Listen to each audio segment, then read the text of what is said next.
Hi. So, as you guys are working on your freelance projects today, one thing that you're going to want to consider is who is the audience that you're intending this information to be given to, or who are you wanting to uh, be the receivers of this information, I guess. And that's going to give us a lot of information as we decide basically what to do with your project, and also as we decide kind of some final formatting things for your project.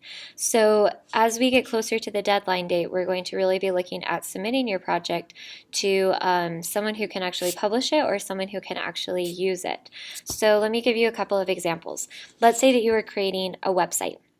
There are a bazillion websites out there, and there's probably not a huge chance that yours is going to be like the first one to pop up on a Google search for the topic that you talked about. And so we would want to look at something like, who are you wanting to get that information out to? Are you wanting it to be given to like elementary school kids, middle school kids, high school kids? Is it meant for adults?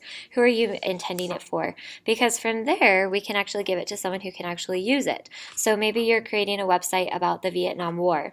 Well, in US history, we don't, at least in the middle school level, we don't study the Vietnam War. However, they do at the high school. And so we could totally share your website with a high school teacher, and you could talk about ways that your website could be used in their curriculum. Another example would be if you were writing a letter to the editor.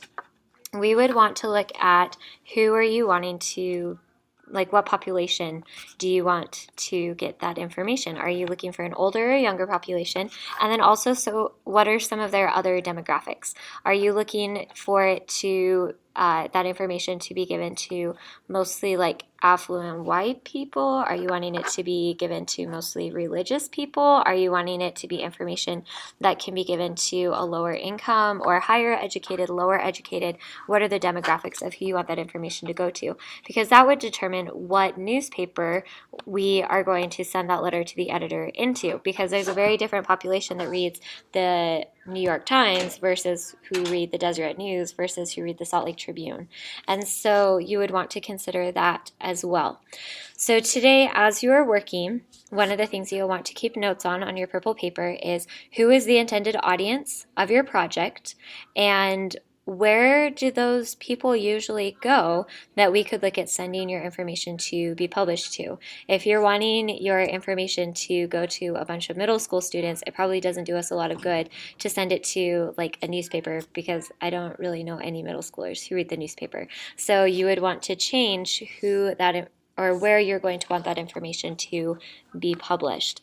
You can also look for specific publications based on topic. So if you're writing a science topic, you may want to look up specific science magazines, and rather than just sending it to a general newspaper, you may want to look at having it published in a specific type of magazine or on a specific type of website, and that would tell us where we need to send that work to be published.